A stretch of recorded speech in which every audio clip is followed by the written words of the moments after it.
सकाळची वेळ होती. स्वयंपाकघरात आलं टाकलेला चहा आणि भाजलेल्या पराठ्यांचा सुगंध दरवळत होता. आरती खूपच घाईत हात चालवत नाश्त्याची तयारी करत होती. तेवढ्यात खोलीतून एक रागीट आवाज घुमला. आरती, आरती, कुठे मरून पडली आहेस? पटकन इकडे. आवाज इतका तक्कल होता की तिचं काळीज अक्षरशः हादरलं. श्वास वेगाने फुलला. तिने गॅस बंद करत हात पुसले आणि खोलीकडे धाव घेतली. आतल्या खोलीत पोहोचण्याआधीच तो पुन्हा गरजला. तुला ऐकू येत नाही का? काय झालं? आरतीने थरथरत्या आवाजात विचारलं. किती वेळा सांगितलंय? एका आवाजात माझ्यासमोर हजर हो.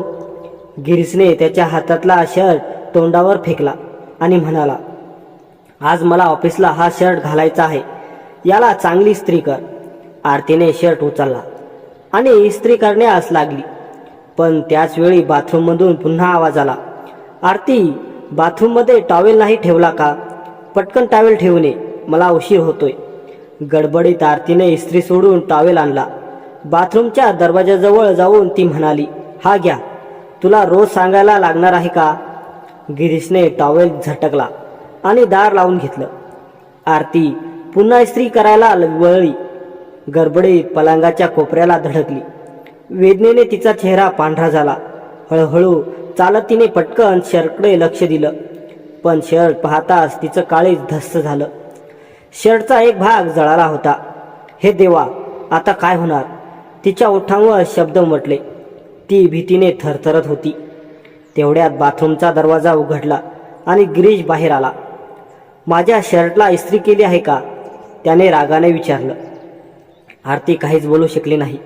गिरीशने शर्ट पाहताच त्याचे डोळे लालबुंद झाले. हे काय केलंस? हा माझा आवडता शर्ट होता.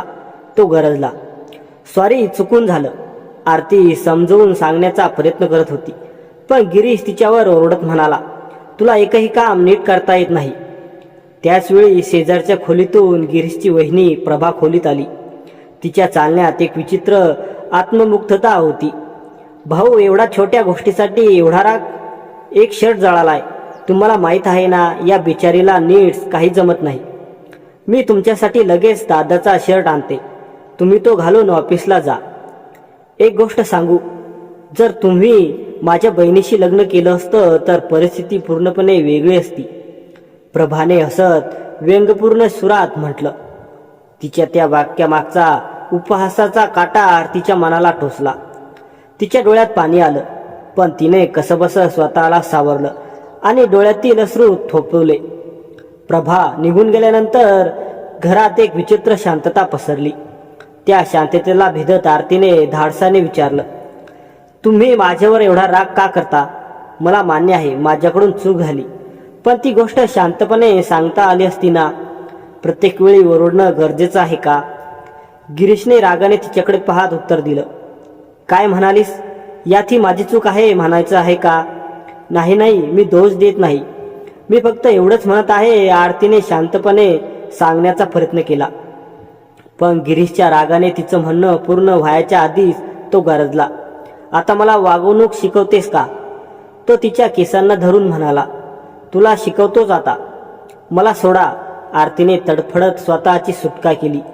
तिने रडव्या सुरात म्हटलं, मी पण एक माणूस आहे. अशा वागणुकीचा सामना करणं आता शक्य नाही. गिरीशचा राग आता नियंत्रणाच्या बाहेर पलीकडे गेला होता. अच्छा, काय करशील सांग, असं म्हणून त्याने तिला एक जोरदार थप्पड लावली. थप्पडीचा आवाज खोलीत घुमला.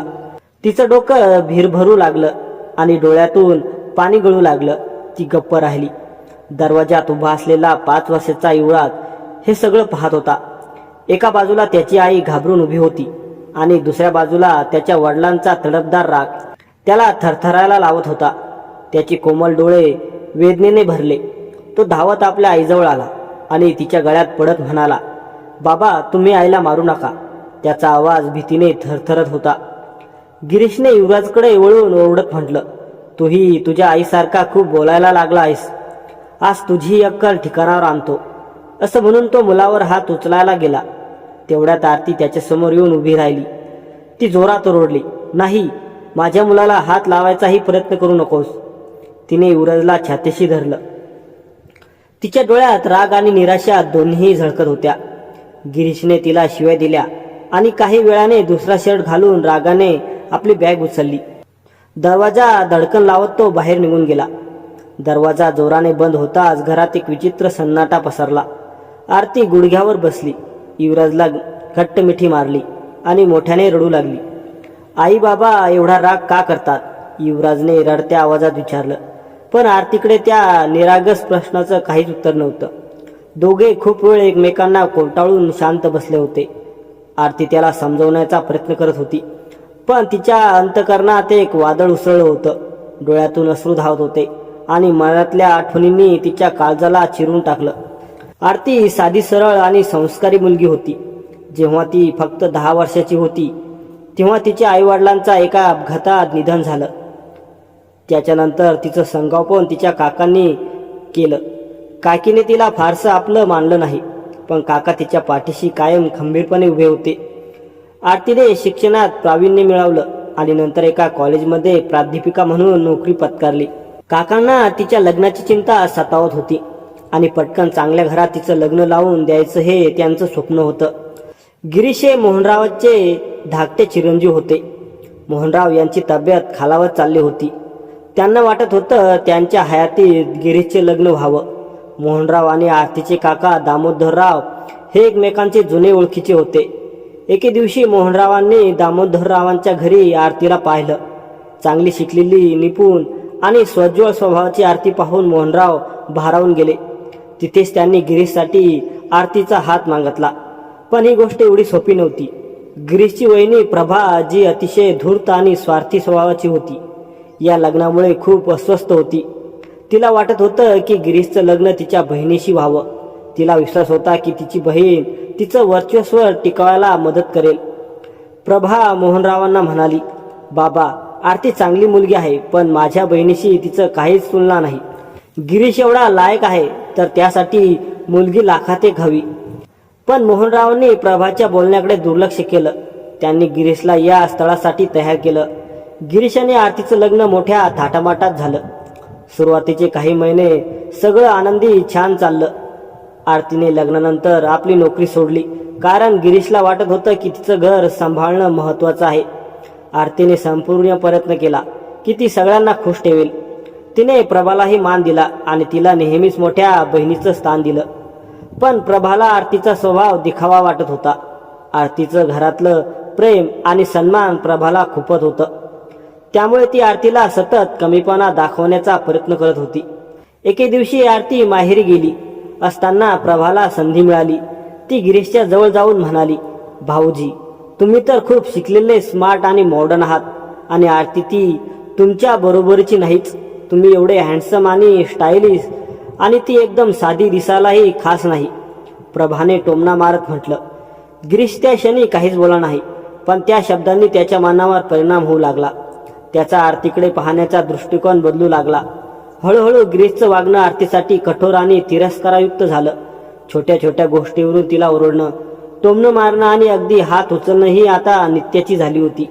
आरतीला गिरीशच्या या बदललेल्या वागण्याचं कारण कळत नव्हतं.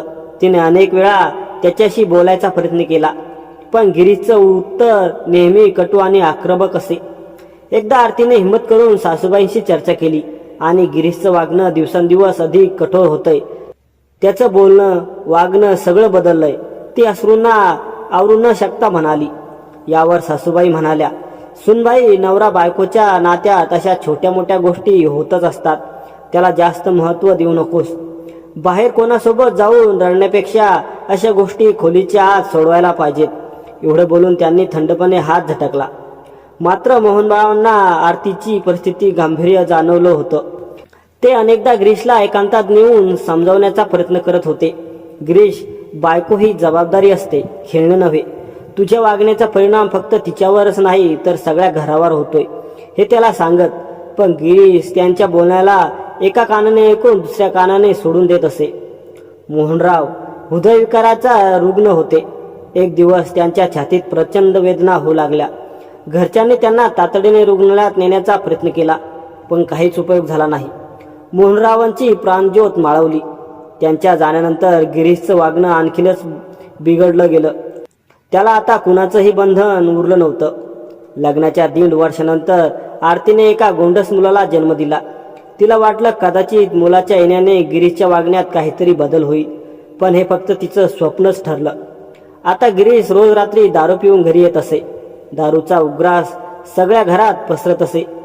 आरती दिवसभर घरातल्या कामात गुंतलेली असे आणि रात्री युवराजला जवळ घेऊन जागून काढत असे. पण गिरीशला याचा काडी मात्र फरक पडत नव्हता. तुम्ही एवढ्या उशिरापर्यंत बाहेर राहता आणि मग पिऊन घरी येता, कमीत कमी थोडी तरी काळजी घ्या, एकदा आरतीने धाडस करून म्हटलं. गिरीशने संतापून उत्तर दिलं, काय म्हणालीस? कोणत्या गोष्टीची काळजी करू?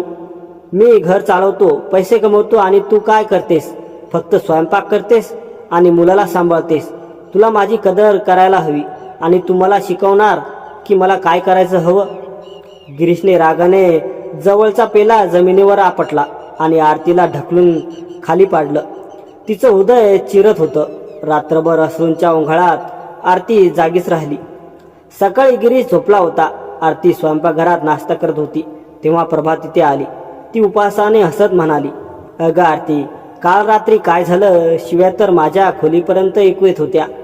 तिच्या चेहऱ्यावर उपहास मिश्र हास्य होतं. आरती काही म्हणाली नाही. मान खाली घालून ती गुपचूप स्वतःचं काम करत होती. मी तर आधीच सांगितलं होतं की तू या घराला लायक नाहीस. ना तू तुझ्या नवऱ्याला सांभाळू शकतेस ना घराला. प्रभाताई प्लीज, मी आधीच खूप वैतागले आहे, आरती हळू आवाजात म्हणाली. वैतागलीस आणि तू वैतागलीस तर गिरीश आहे. तुझ्या वैतागण्याने त्याचं आयुष्य उद्ध्वस्त केलं. प्रभा तिरस्कर स्वरात बोलली आणि नाश्त्याची प्लेट घेऊन निघून गेली. आरतीच्या संयमाचा बाणा मात्र आता तुटू लागला होता. पण ती मन हलकं करणार तरी कोणाकडे? ती विचारात पडली. काही वेळाने डोळ्यात दाटलेलं पाणी पुसत तिने एका बॅगमध्ये स्वतःची आणि आपल्या मुलाची कपडे पॅक केली. कुणालाही काही न सांगता ती गुपचूप माहेरी निघून गेली. माहेरी पोहोचल्यावर आरतीला वाटलं कदाचित तिथे तिला आसरा मिळेल, तिच्या दुःखाला समजून घेता येईल. पण जशी तिने आपल्या काका काकींना आपली व्यथा सांगितली त्यांच्या प्रतिक्रिया ऐकून ती आतपर्यंत हादरली. काका काकी काही वेळ दुसऱ्या खोलीत बोलत होते. मग बाहेर येताच काकींनी दीर्घ श्वास घेत आरतीला समजावलं, आरती, प्रत्येक घरात थोडेफार वाद होतातच आणि कधी कधी माणूस रागात मोठ्याने बोलतो, पण म्हणून एवढा मोठा भाऊ करण्याचं योग्य नाही. तुला समजायला हवं, या गोष्टी सहन करणं आणि संसार चालवणं हे तुझं कर्तव्य आहे. आरती धक्का बसल्यासारखी ऐकत होती. काही बोलायच्या आतच काकी पुढे म्हणाल्या, मुलीचं खरं घर म्हणजे तिचं सासरच असतं. तू भांडण करून इथे राहायला आलीस तर समाज आमच्यावर तर काय बोलेल? आम्हाला आमच्या मुलींची लग्नही करायची आहेत, कसंही करून, पण तुझं संसार टिकव. आरतीचं मन उद्विग्न झालं. काकींना शांतपणे उत्तर देण्याचा तिचा प्रयत्न यशस्वी ठरला. काकी, मला त्या नरकात परत जायचं नाही, ती म्हणाली. तेव्हा तिचे काका दामोदरराव रागाने म्हणाले, आता खूप झालं आरती, आमच्याशी वाद घालू नकोस. आम्ही तुझ्या भल्यासाठी सांगतो आहोत. शांत डोक्याने विचार कर, सगळं ठीक होईल. त्या रात्री आरती छताकडे एकटक बघत होती. डोळ्यातून वाहणाऱ्या अश्रूंमध्ये वेदना आणि राग दोन्ही होते. दुसऱ्या दिवशी सकाळी तिने गुपचूप आपली बॅग घेतली आणि सासरी परतली. सासरी पोहोचल्याबरोबर दरवाजा उघडताच प्रभाचा टोकणारा आवाज कानावर आला, आलीस महाराणी? काका काकी 2 दिवसही तुला ठेवू शकले नाही वाटतं. आरती काहीच बोलली नाही. तिला कळालं होतं की प्रभाला उत्तर देण्यात काहीच फायदा नाही. तिच्यासाठी पुढचे दिवस अजून कठीण झाले. आता गिरीश आणि प्रभा दोघांनाही समजलं होतं की आरतीला तिच्या माहेरांकडून काहीही आधार मिळत नाही. गिरीशची वागणूक दिवसेंदिवस अधिकच कठोर होत गेली. तो रोज रात्री दारू पिऊन येत होता आणि सगळ्या कुटुंबासमोर तिला सतत अपमानित करत होता.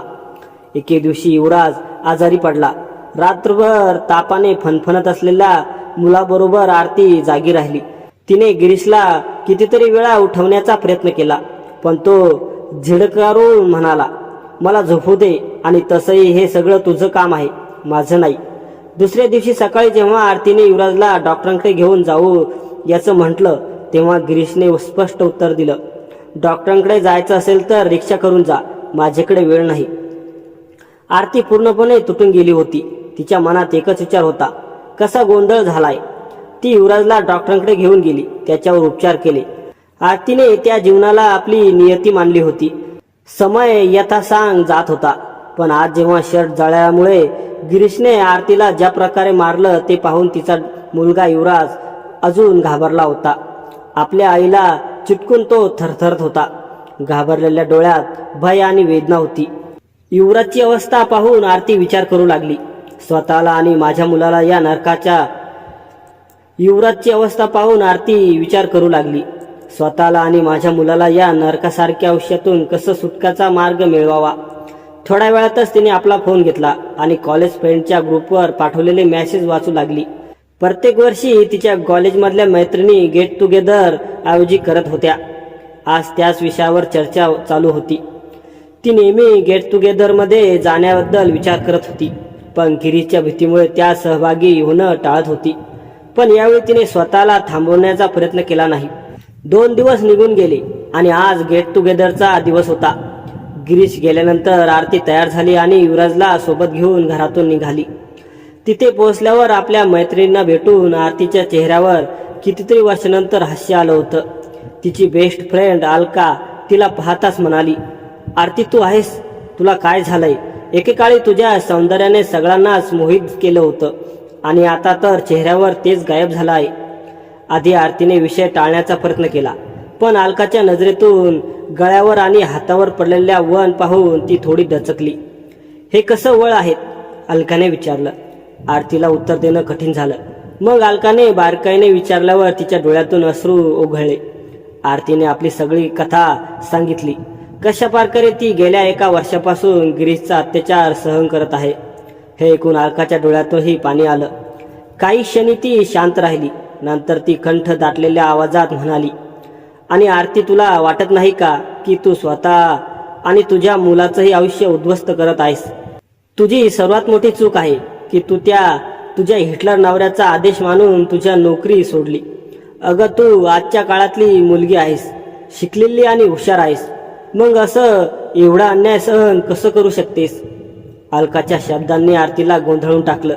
ती गप्प होती, पण प्रत्येक शब्द तिच्या कानावर गडगडत गेला.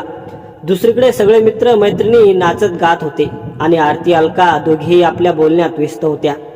घरी परत येताना अलकाने तिला आपल्या गाडीतून सोडलं, पण जाता जाता तिने तिला सांगितलं, तुला कधीही गरज लागली तर मला फोन कर. आरती घरी परत येताना विचारमग्न होती. ती घरी पोहोचली आणि गिरीश अजून घरी आला नाही हे पाहून सुटकेचा श्वास घेतला, कारण जर त्याला याबद्दल माहीत झालं असतं तर आरतीला काहीच सुटका मिळाली नसती. दुसऱ्या दिवशी सकाळी युवराजला शाळेत पाठवल्यानंतर आरती गिरीशसाठी नाश्ता बनवू लागली. तेवढ्यात गिरीश त्याच्या खोलीतून बाहेर येऊन नाश्ता करण्यासाठी जात होता की अचानक प्रभा खोलीत आली. तुमच्या बायकोला थोडं ताब्यात ठेवा, महाराणी काल दिवसभर गायब होती. मला काही समजत नाही. शेवटी ती कुठे गेली होती तेही माहीत नाही. कदाचित गावभावानी सारखी फिरत होती. घरातलं सगळं काम मला एकटीला करावं लागलं. एवढी मोकळी चांगली नाही. पण भाऊजी तुम्ही तिच्यावर ओरडू नका, मी तर फक्त सांगत होते तुमच्या पाठीमागे काय होत आहे. एवढं ऐकून गिरीशचे डोळे आग ओकू लागले. तो मोठ्या पावलाने चालत आरतीकडे गेला. आरती त्यावेळी चपाती करत होती.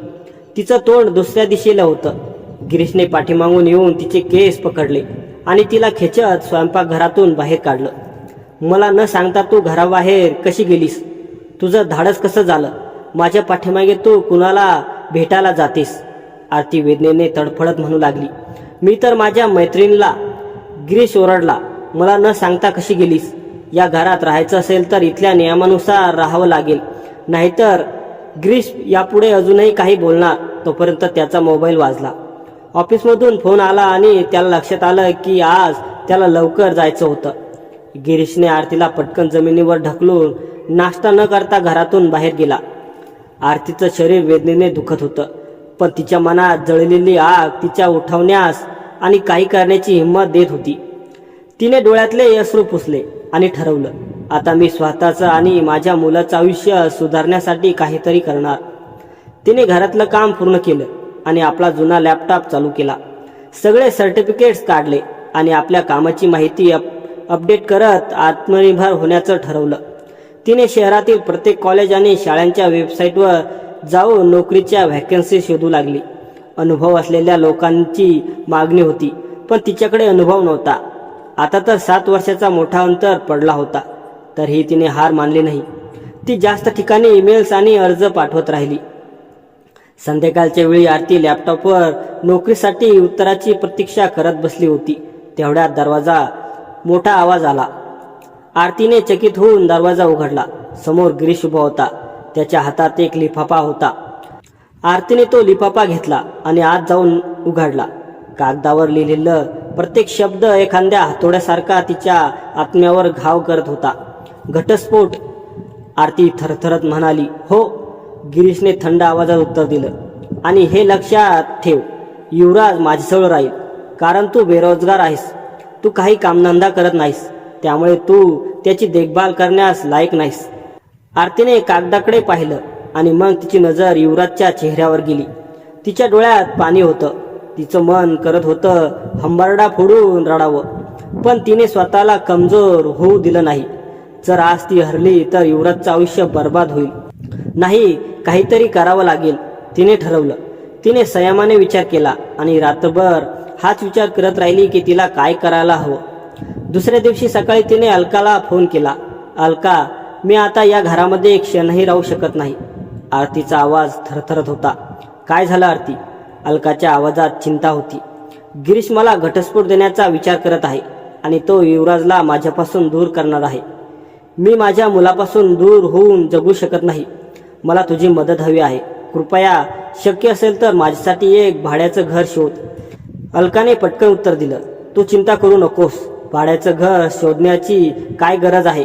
तू माझ्याबरोबर राहू शकतेस आमच्या घरी. अलका, अगोदरच माझ्या सासरच्या लोकांना माझ्यावर बोट उचलायला वेळ लागत नाही. जर मी तुझ्या घरी राहू लागले तर माझ्या चारित्र्यावर चिखल ओढून ते लोक कोर्टात माझ्याविरुद्ध हे वापरू शकतील. काही हरकत नाही आरती, मी तुझ्यासाठी एक भाड्याचं घर शोधते आणि तू काळजी करू नकोस. हीच वेळ आहे तुला स्वतःला सिद्ध करायची आणि मी तुझ्या पाठीशी आहे. अलकाने त्याच दिवशी तिच्या घराजवळ एक छोटंसं घर शोधलं. आरतीने स्वतःची आणि युवराजची कपडे पॅक केले, स्वतःला तयार केलं आणि तिच्याजवळ साठवलेले काही पैसे घेऊन संधी पाहून गुपचूप घरातून बाहेर पडली. संध्याकाळी गिरीश घरी आला. नेहमीप्रमाणे तो आरतीला आवाज देत म्हणाला, आरती, लवकर पाणी घेऊन ये. पण घरामध्ये सन्नाटा होता. स्वयंपाकघरात डोकावून पाहिलं, तिथं कोणीही नव्हतं. त्याने युवराजच्या खोलीत देखील पाहिलं, पण तिथेही कोणी नव्हतं. मग तो परत त्याच्या खोलीत गेला. त्याचं लक्ष टेबलावर ठेवलेल्या एका लिफाफ्यावर गेलं. त्याने लिफाफा उघडला आणि आत आरतीने लिहिलेलं पत्र होतं. पत्रामध्ये लिहिलेलं होतं, गिरीश, मी तुझ्यासोबत खूप वर्ष घालवली. प्रत्येक टोमणा, प्रत्येक वेदना सहन करत राहिले, पण आता मी अजून सहन करू शकत नाही. तुम्ही नेहमीच मला कमजोर समजलात, पण आता मी माझ्या मुलासोबत माझं नवीन आयुष्य सुरू करणार आहे. तुम्हाला जे करायचं आहे ते करा, पण आता मी तुमच्यासोबत राहणार नाही. पत्र वाचून गिरीशचं सगळं शरीर रागाने कापू लागलं. तो वेड्यासारखा सोफ्यावर बसला. त्याने आरतीला धमकवण्यासाठी घटस्फोटाचे पेपर तयार केले होते, पण त्याचा डाव उलटा पडला होता. खूप वेळ गिरीश याच विचारात हरवला. घरातले सगळे सदस्य जेवण करून झोपायला गेले होते. रात्री उशिरा जेव्हा गिरीशला भूक लागली तेव्हा त्याने स्वयंपाकघरात जाऊन पाहिलं. तिथं एका ताटात गार भाकरी आणि भाजी ठेवली होती. त्याने गुपचूप मान करून ताट उचललं आणि जेवायला सुरू केलं. त्याच्या आवडीची भाजी आणि गरमागरम भाकरी करून खायला घालणारी त्याची आरती आता नव्हती. दुसऱ्या दिवशी घरामध्ये सर्व काही सामान्य पद्धतीने चालू होतं, पण गिरीशचा आवाज नव्हता. तो खूप उदास झाला होता, पण तो अजूनही अडकून होता.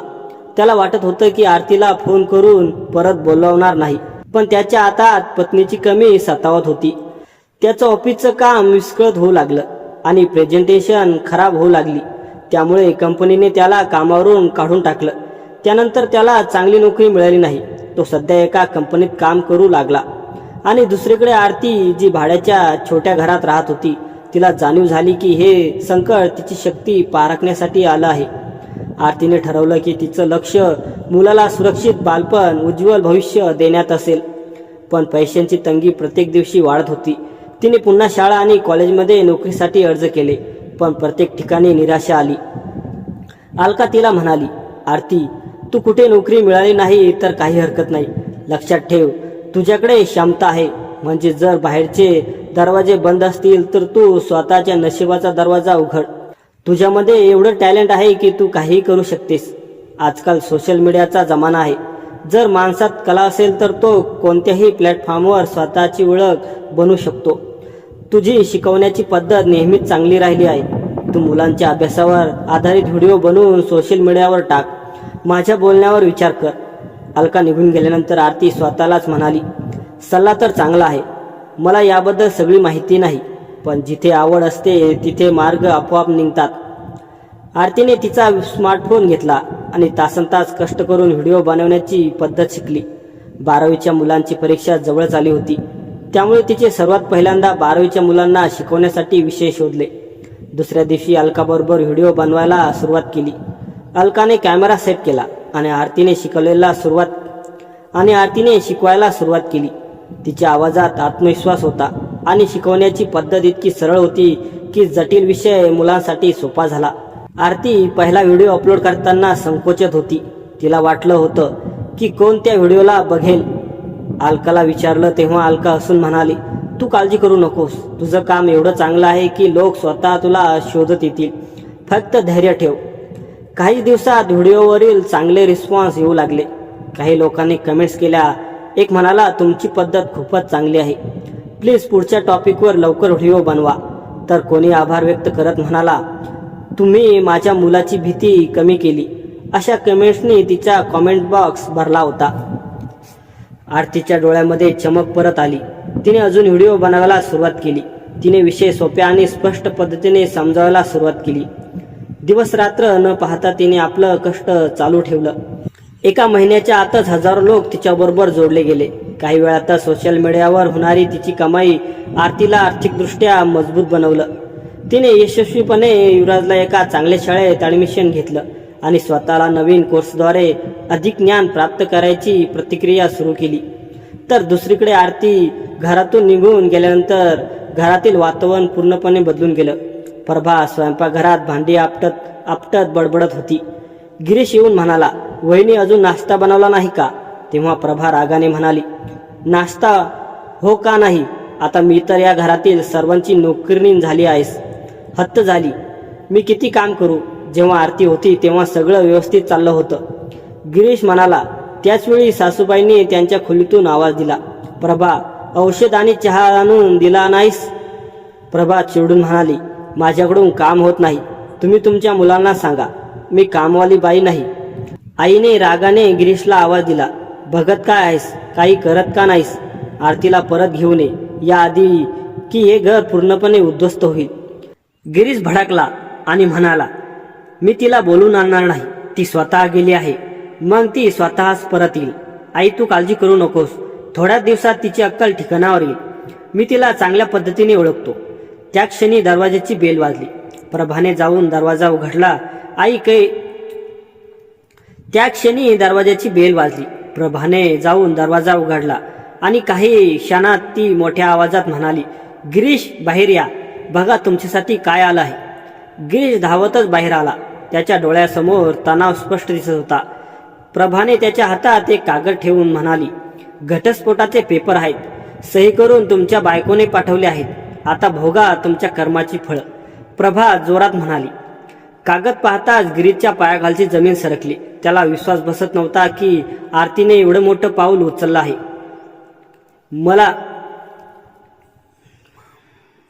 मामला कोर्टात गेला. पहिली सुनावणी झाली आणि आरतीने सांगितले की कसं तिला मानसिक आणि शारीरिक त्रास सहन करावा लागला. गिरीशचा वकील आरतीवर शब्दांचा प्रहार करत म्हणाला, मॅडम तुमच्या लग्नाला 7 वर्ष झाली आणि तुम्ही कोणतीही तक्रार केली नाही. अचानक तुम्हाला त्रास कसा होऊ लागला? आरतीने आत्मविश्वासाने उत्तर दिलं, मी माझ्या संसारा वाचवण्यासाठी सगळं सहन केलं, पण आता माझी सहनशक्ती संपली आहे. म्हणून नाईलाजाने मला हा निर्णय घ्यावा लागला आणि हा निर्णय घेण्यासाठी मला माझ्या नवऱ्याने आणि सासरच्या लोकांनी मजबूर केलं. गिरीशच्या वकिलाने आरतीवर गंभीर आरोप केले. जी महिला स्वतः घर सोडून निघून जाते तिचं चारित्र्य चांगलं नाही. अशा आईला मुलाचा ताबा कसा दिला जाऊ शकतो? पण आरतीने आपला पक्ष मजबूतीने मांडला. तिने साक्षीदार आणि मेडिकल रिपोर्ट दिले जे तिच्यावर झालेले घरगुती हिंसा सिद्ध करत होते. सगळ्यात मोठं वळण तेव्हा आलं जेव्हा युवराजला कोर्टात बोलावलं गेलं. तो आपल्या आईचा हात पकडून आतमध्ये आला होता जज साहेबांनी त्याला प्रेमाने विचारलं, बाळा तुला कोणाबरोबर राहायचं आहे? युवराज न घाबरता म्हणाला, मला माझ्या आईबरोबर राहायचं आहे. बाबा आईला खूप मारत होते, तिला मोठ्या मोठ्याने ओरडत होते. आई खूप रडत होती. माझे बाबा खूप वाईट आहेत आणि मला त्यांच्यासोबत राहायचं नाही. युवराजने गिरीशबद्दल भरलेल्या कोर्टात सांगितलं. तेव्हा गिरीशची मान लाजेने खाली झाली. आता त्याला केस जिंकण्याची आशा संपली होती. दुसऱ्या दिवशी सुनावणीत परिणाम येणार होते. आरतीने हप्त्यावर स्वतःचं छोटंसं घर खरेदी केलं आणि तिचा मुलगा युवराज सोबत ती तिथे राहायला गेली. कोर्टाच्या शेवटच्या सुनावणीच्या एक दिवस अगोदर आरतीला गिरीशचा फोन आला.